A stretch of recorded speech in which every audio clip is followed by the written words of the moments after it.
नमस्कार दर्शकों, हमारे डिजिटल प्लेटफॉर्म में आपका स्वागत है। मैं हूं आपके साथ प्रांशु राठौर। झारखंड में एक दिन बाद यानी कि कल 13 नवंबर को वोटिंग होने जा रही है पहले चरण के लिए। लेकिन वोटिंग से ठीक एक दिन पहले ईडी का बड़ा एक्शन सामने आया है। दरअसल झारखंड में मनी लॉन्ड्रिंग के मामले में ईडी की टीम छापेमारी करने के लिए पहुंच गई है। न सिर्फ झारखंड बल्कि झारखंड के साथ साथ पश्चिम बंगाल में भी। पश्चिम बंगाल और झारखंड की 17 जगहों पर ईडी की टीम ने छापेमारी की है। वोटिंग से ठीक एक दिन पहले झारखंड और बंगाल के 17 ठिकानों पर ईडी की कार्रवाई देखने को मिली। बता दें कि रांची के बरियातू इलाके के होटल स्काई लाइन में सुबह 8 बजे से ही जांच शुरू हो गई। इस होटल के अलावा माउंट व्यू, अश्विन डायग्नोसिस और बाली रिसोर्ट ये होटल्स भी इसमें शामिल हैं, जहां छापेमारी की गई। ये छापेमारी बांग्लादेशी घुसपैठियों के मामले में की जा रही है। बता दें कि सुप्रीम कोर्ट में इस मामले में सुनवाई हुई थी।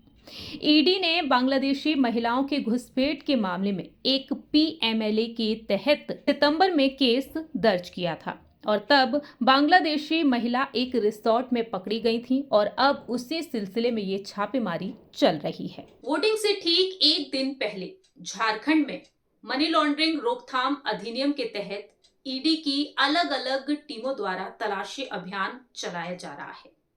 ईडी की ये टीम सीमापार से आए अवैध वित्तीय गतिविधियों में कथित रूप से शामिल लोगों और संगठनों की जांच पड़ताल में जुटी हुई है।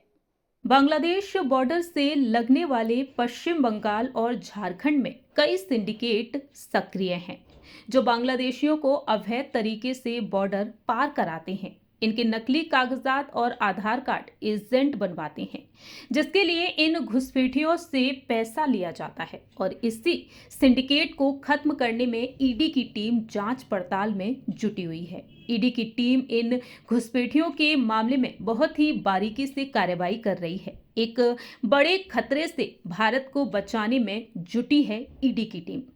खुफिया एजेंसी के माने तो ये घुसपैठ भारत की आंतरिक सुरक्षा के लिए खतरे बनते जा रहे हैं। ये बांग्लादेशी भारत में रहकर अवैध गतिविधियों में शामिल हो जाते हैं।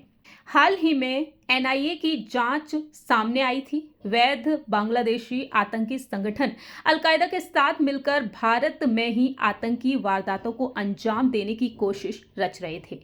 ये आतंकी संगठन अलकायदा के लिए फंडिंग का काम भी कर रहे थे। एनआईए ने सोमवार को देश के 9 राज्यों में छापेमारी कर बांग्लादेशियों और अलकायदा के नेटवर्क पर कार्रवाई की थी और इस छापेमारी में पश्चिम बंगाल और झारखंड भी था। इसी वजह से आज ईडी की टीम झारखंड में सुबह से कार्रवाई में जुटी है। झारखंड में भारतीय जनता पार्टी बांग्लादेशी घुसपैठियों का मुद्दा मास्टर स्ट्रोक बनाकर चल रही है। इन चुनाव में हेमंत सोरेन सरकार पर बीजेपी ने आरोप लगाया है घुसपैठियों की पैठ बढ़ाने का, कि कैसे बांग्लादेशी झारखंड पहुंचते हैं, हमारी बेटियों से शादी करते हैं, जमीन पर कब्जा कर लेते हैं और रोजगार पर भी हक जमा लेते हैं। मालूम हो कि खुद मुख्यमंत्री हेमंत सोरेन भी एक वक्त जमीन घोटाले मामले में ईडी के शिकंजे में फंसते हुए नजर आए हैं। बीते कुछ महीनों पहले ही वह जेल से रिहा हुए हैं और अब वह बीजेपी के निशाने पर हैं और ईडी का शिकंजा झारखंड में देखने को मिल रहा है। इस मामले में प्रधानमंत्री तक दावा कर चुके हैं कि अवैध प्रवेश के प्रति राज्य सरकार की नरमी के कारण संथाल परगना और कोल्हान जैसे आदिवासी बहुल क्षेत्रों में जनसांख्यिकीय बदलाव हुए हैं। जेएमएम के नेताओं का कहना है कि केंद्र सरकार का दबाव है, इसलिए एजेंसियों को झुकना पड़ता है। फिर इस तरह के कारनामे देखने को मिलते हैं। लेकिन वोटिंग से पहले ईडी का ये बड़ा एक्शन कहीं ना कहीं सोरेन सरकार पर सवाल भी खड़े करता है। अगर ईडी इस जांच में कामयाब हो जाती है तो बीजेपी के लिए फायदेमंद होता हुआ नजर आ सकता है।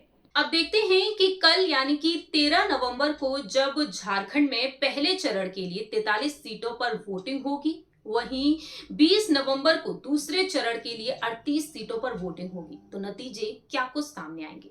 फिलहाल इस रिपोर्ट में इतना ही। जुड़े रहिए हमारे साथ। खबर के हर एक चौराहे पर पोस्टमैन मिलेगा सत्य के संदेश के साथ। जय हिंद, जय भारत।